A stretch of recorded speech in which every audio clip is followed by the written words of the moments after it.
প্রেক্ষাগৃহে মুক্তির পর থেকে বিতর্কের কেন্দ্রে বলিউড ছবি জাট। সানি দেওল ও রণদীপ হুদা অভিনীত এই ছবির বিরুদ্ধে খ্রিস্টান ধর্মীয় ভাবাবেগে আঘাত লাগার অভিযোগ উঠেছে, আর এতেই নড়ে চড়ে বসেছে খ্রিস্টান সম্প্রদায়ের একাংশ। ওয়ালটন আবারও মিলিনিয়ার অফারে ওয়ালটন ফ্রিজ কিনে আপনিও হয়ে যেতে পারেন মিলিয়নিয়ার। মিলিনিয়ার ছড়াছড়ি দেশ জুড়ে, এটা শুধু ওয়ালটনই পারে। এবার সেই বিতর্ক আইনি দিকে মোড় নিল। বৃহস্পতিবার রাতে পাঞ্জাবের পুলিশ এই ছবি সংশ্লিষ্ট বেশ কয়েকজনের বিরুদ্ধে থানায় অভিযোগ দায়ের করেছে। পুলিশ সূত্রে বরাত দিয়ে ভারতীয় গণমাধ্যমের খবর, অভিনেতা সানি দেওল, রণদীপ হুদা, বিনীত কুমার, পরিচালক গোপীচাঁদ এবং প্রযোজক নবীন মালনের বিরুদ্ধে ভারতীয় ন্যায় সংহিতার 229 ধারায় এফআইআর রুজু করা হয়েছে।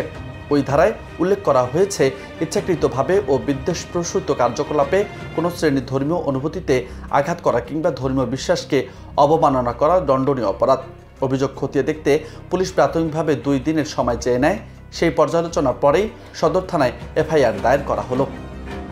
খ্রিস্টান সম্প্রদায়ের দাবি, জাট ছবির একটি দৃশ্যে যীশু খ্রিস্ট ও খ্রিস্টান ধর্মীয় প্রথাকে অপমান করা হয়েছে। অভিযোগে বলা হয়েছে, এক দৃশ্যে রণদীপ হুদাকে যিশুর মতো গির্জার অভ্যন্তরে দাঁড়িয়ে থাকতে দেখা যায় এবং সেই মুহূর্তে ঘটে গুলি চালানোর ঘটনা। এছাড়াও আমেন উচ্চারণ নিয়েও অসম্মানজনক ব্যঙ্গ করা হয়েছে বলেও অভিযোগ করা হয়েছে।